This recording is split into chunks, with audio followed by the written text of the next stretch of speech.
In today's episode, we look at how a brutal criminal gang kidnapped and murdered their supplier after a £900,000 shipment went missing. We look at the gang, the police investigation, and a horrific twist that could have changed everything. It could have saved a man's life and given the gang more than double the amount of product they had paid for.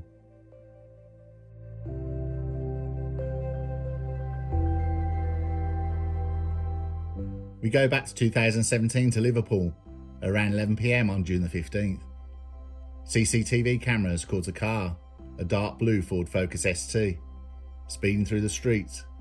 It sped up Robson Street and turned left into Wyre Road in Everton. The car drove to the end of the road, which was a dead end. It was driven through the gates onto a patch of wasteland. Several men were seen by the car, and it was then set ablaze.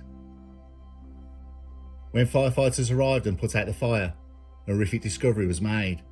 Inside the Focus ST was human remains. It wasn't the first car touched that night. There were two others, a Citroen Nemo van that was set afire in Burton's Way, Kirkby, and a Renault Megane that was also set alight in Noosh and Fairfield.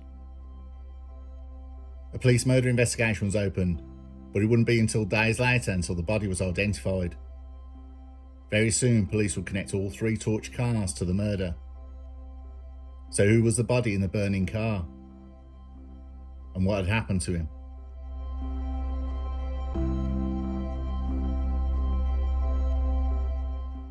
Joseph McKeever and business partner James Doyle had been smuggling shipments of high-grade cannabis from Spain into the UK.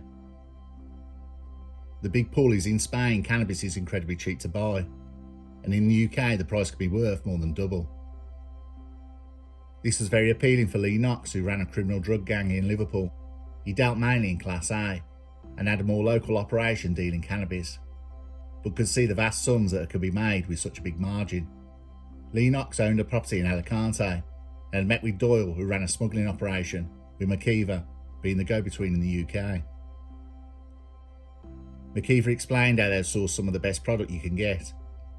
He went to say what would happen and how the smuggled shipment would work. McKeever and Doyle claimed to smuggle at least 100 kilos of cannabis into the UK every fortnight, with no hassle at all. Knox bought into this and was sold, and he would forward them the full amount. Knox will get a shipment arranged from Doyle and McKeever with a street value of £900,000. The shipment would arrive in the UK at a Channel ferry port in New Haven, East Sussex. The lorry was destined for Birmingham. There the product would be handed over to their gang. The date for the arrival, June the 11th, and it would arrive in Birmingham on June the 12th, 2017.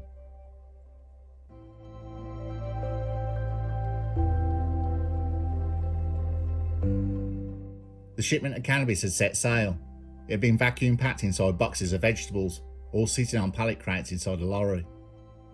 Knox had got some of his gang ready to collect it on June the 12th from Birmingham. On June the 11th at the Channel port, the lorry was stopped at customs. The driver was asked for his paperwork by the customs officer. The driver was then asked, "Where's the lorry destination with the load?" The driver replied, "Birmingham," and after doing some research, the location given in Birmingham raised alarm bells. It was a warehouse, a very small one, that was not any kind of distribution centre, or even had a name. The lorry and driver were detained and the shipment was searched. Customers had found the cannabis and the driver was detained. On the 12th of June, Knox was talking to Jamie Grimes, a dealer who Knox worked very closely with. Grimes handled the supply to the dealers for Knox. Knox was waiting with Grimes for the phone call from Birmingham. Knox was anxious. There had been no arrival of the lorry. It was about 4 hours late. Knox's phone rang and one of his gang was saying to Knox, "How much longer is this going to be?" because he didn't want to be driving the stuff late at night. Knox was getting very concerned. Knox decided to wait in the pub with Grimes and spent nearly all night on his phone.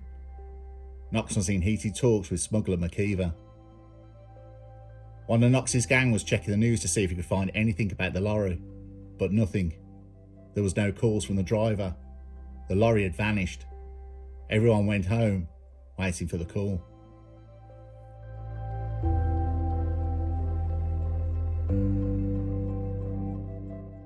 The next day, on June the 13th, Knox was in continual talks with McKeever, with the conversation doing complete circles, starting and ending in, "Where's my gear?" Later that day, Doyle joined McKeever and met Knox and Grimes outside the pub. Doyle could be seen on CCTV praying to Knox and crossing his chest at the pub entrance. The next day, on June the 14th, CCTV captured Grimes, McKeever, Knox and Doyle outside the pub at 5 AM, before Grimes left separately in his van. McKeever drove off with Knox and Doyle in a black Renault Megane, owned by McKeever, which was spotted at the M6 southbound toll at 6:50 AM.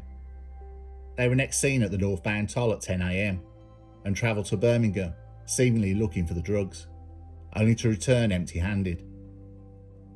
Knox's next plan was to go with McKeever and Doyle to solicitors and phone customers about relevant paperwork. When a lorry and goods are seized, you can get a seizure notice from HMRC. That informs the people on the buying end, because the buyers of the goods will be out of pocket. The solicitor refused to call customs and asked them to leave. While at the solicitors, Doyle had left without telling Knox or McKeever. He ignored McKeever's calls and then turned off his phone. McKeever and Knox returned to Liverpool.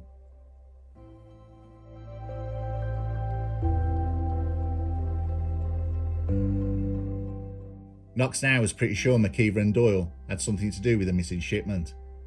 Knox called for members of his gang to meet him at the MGM garage in Kensington. The garage was run by Grimes.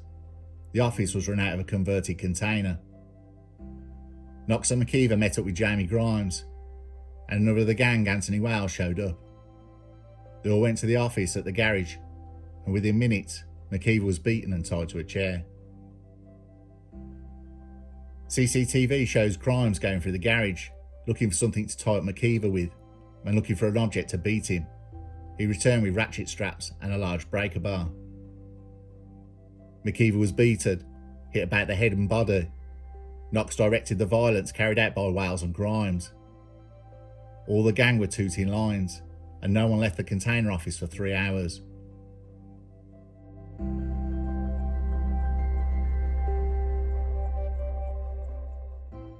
Dylan Owen arrived, a friend of Grimes who fixed motorbikes at the garage. He had no criminal record and was a civil engineer. He didn't enter the container, but was told to drive away in McKeever's Renault Megane and was told to torch it. McKeever had sustained broken kneecaps, blows to the head. He was barely able to talk, and he couldn't tell them anything about what happened to the shipment because he didn't know himself. He told Knox that Doyle had a warehouse where there was more cannabis. Let him go, and it's all theirs. It's at Burskoff, a warehouse on an industrial estate. Grimes pulled up his van to the container and fixed a rear brake light that was out on the van. He then took plastic sheeting, laid it in the van, and walked to the office with it. McKeever was moved to the back of the van and then drove to Burskoff. They pulled in dealer Carl Kelly to help. They needed somewhere to put McKeever. They drove the van to Carl Kelly's dealer's mate and ended up at Darren Colcozy's Wyre Tree flat. McKeever was slipping in and out of consciousness, and he was in a very bad way. After dumping McKeever at the flat, Grimes then drove to look for the unit with Wales and Knox. Kelly and Colcozy watched over McKeever, but none of them did anything to help him. After 3 hours, Grimes, Wales and Knox gave up looking for Doyle's unit with the drugs. Knox had said it was a ploy to stop McKeever's beating.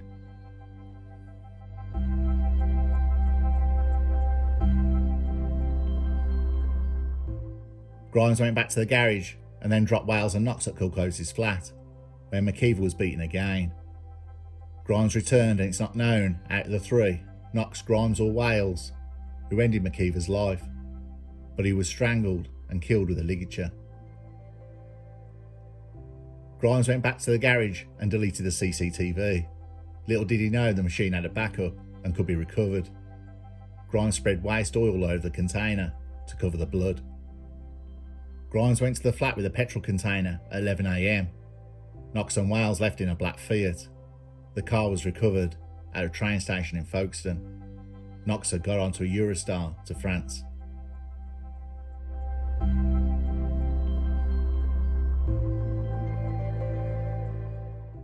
Petrol was poured over the mattress in the flat where McKeever's body laid, but it was decided not to set fire to it as it was too messy. Knox had phoned ahead, and 4 unknown men arrived in a dark blue Ford Focus ST. He pulled up behind the flats. None of the gang had ever seen these men before.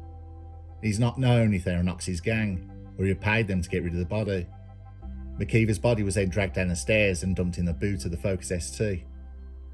Curios and Kelly returned to the flat. Grimes drove back to the garage. Dylan Owen was told by Grimes to take his van and torch every bit of it.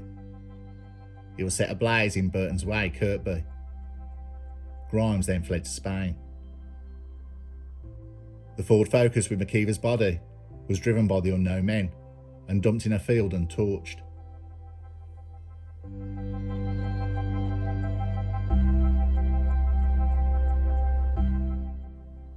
In a case that was spanned 3 years, the body of McKeever in the Focus ST would not be identified for several days. But his burnt out Renault Megane was the first indication it was him. After contacting his family, DNA proved it was in fact Joseph McKeever. The horrific injuries sustained showed he had been brutally beaten, with the pathologist saying he's never seen shattered kneecaps broken in that many pieces. It is extremely clear he suffered. His cause of death was a ligature to the neck. If he had survived, he would have been seriously brain damaged. Phone GPS records played a major role in identifying who took part in the murder and the locations, as well as the backup to Grimes' garage CCTV. Grimes was arrested in Spain at the end of August 2017 and extradited. Lee Knox was arrested in Belfast in April 2021, living under a different identity. He was living in France but began moving around when he was spotted by a friend. DNA had tied Anthony Wales to the murder when he went to Curios' flat and went to the toilet. The others were arrested with DNA from the flat and the container office, and GPS locations of the burnt out cars. But the main evidence would come from Lee Knox himself. In his defence, he basically sunk himself and blamed everyone else and said he was a gopher in the gang. He said Anthony Wales was the guy in charge. He was the local hard man, an ex-armed robber. Though those things being true about Anthony Wales, he was not in charge. He was Knox's hard man. Lee Knox's defence had plugged the missing pieces of the case. With phone GPS and DNA, the police had everything they needed. Doyle could not be found, and the men in the Ford Focus ST have never been identified.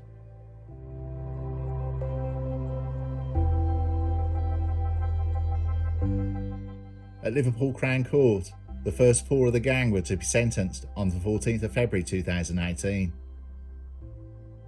Jamie Grimes, who was 22 years old, was sentenced to life in prison and must serve a minimum of 27 years. Darren Curios, who was 23 years old, was given a 22-year sentence for manslaughter.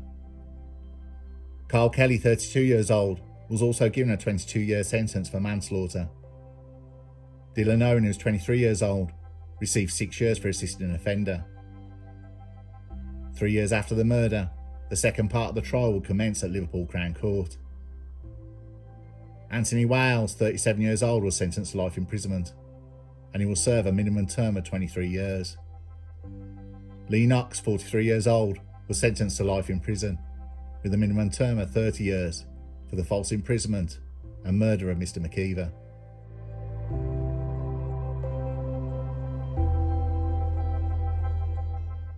McKeever, who was tortured and murdered, may have been spared had the gang uncovered a huge drugs haul in Burskoff warehouse. McKeever gave away the location after he started getting beaten and told them to take that instead. There's more than what they had in the lost shipment in the warehouse there. Grimes and Knox went to the site named by McKeever after he was tortured over the whereabouts of the missing cannabis load. But Grimes and Knox returned empty-handed after searching the estate, and the brutal attack on McKeever continued until his death.